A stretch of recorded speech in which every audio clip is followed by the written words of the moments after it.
दोस्तों, धर्म, आध्यात्म, ज्ञान विज्ञान और संस्कृति, जब इन सब का एक साथ जिक्र आता है तो सबसे पहला नाम आता है स्वामी विवेकानंद का। भारतीय इतिहास की सबसे महान हस्तियों में उनका नाम शुमार है। अपने अल्प जीवन काल में ही उन्होंने भारतीय संस्कृति और आध्यात्म की छाप और पहचान पूरी दुनिया के सामने पेश की, जिससे खास तौर पर पश्चिमी देश काफी प्रभावित हुए थे। दोस्तों, महज 39 साल का जीवन जीने वाले स्वामी विवेकानंद के जन्म दिवस यानी 12 जनवरी को पूरे देश में युवा दिवस के रूप में मनाया जाता है, लेकिन उनके समाधि दिवस के दिन भी उन्हें उतनी ही श्रद्धा से याद किया जाता है। उन्होंने विश्व बंधुत्व से लेकर धार्मिक कट्टरता के खिलाफ संदेश का प्रसार किया।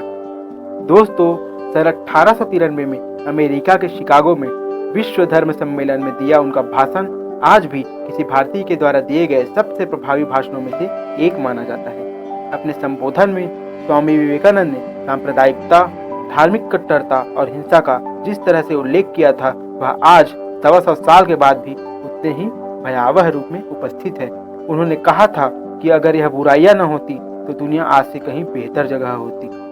दोस्तों, स्वामी विवेकानंद ने अपने गुरु रामकृष्ण परमहंस के नाम पर रामकृष्ण मिशन की शुरुआत की थी, जो आज भी देश में सक्रिय है और आध्यात्मिक प्रचार प्रसार के साथ ही सामाजिक कार्यों में लगा रहता है। दोस्तों, स्वामी विवेकानंद की शिक्षाओं ने देश के नागरिकों को उस वक्त भी जगाने का काम किया और आज भी उतनी सार्थक और व्यवहारिक है। खास तौर पर युवाओं के लिए उनकी शिक्षा का पालन बेहद उपयोगी रहा है।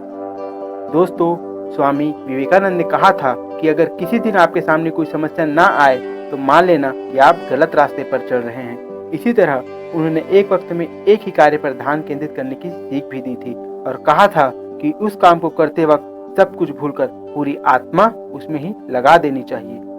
दोस्तों, उनकी सबसे प्रेरक विचारों में से एक था, उठो, जागो और जब तक अपने लक्ष्य को प्राप्त न कर लो तब तक रुकना नहीं है, बिल्कुल भी नहीं है।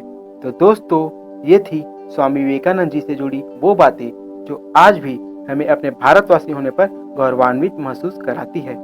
दोस्तों, भले ही स्वामी विवेकानंद आज हमारे बीच नहीं है, लेकिन वे अपने महान कार्यों, अनूठे विचारों और अपने सभी लेखों और किताबों के रूप में हमेशा अमर रहेंगे और हमारे युवाओं के लिए सदैव प्रेरणा स्वरूप के रूप में जाने जाएंगे। तो दोस्तों, उम्मीद करता हूँ यह जानकारी आपको अच्छी लगी होगी। अपना कीमती समय देने के लिए आपका बहुत बहुत धन्यवाद।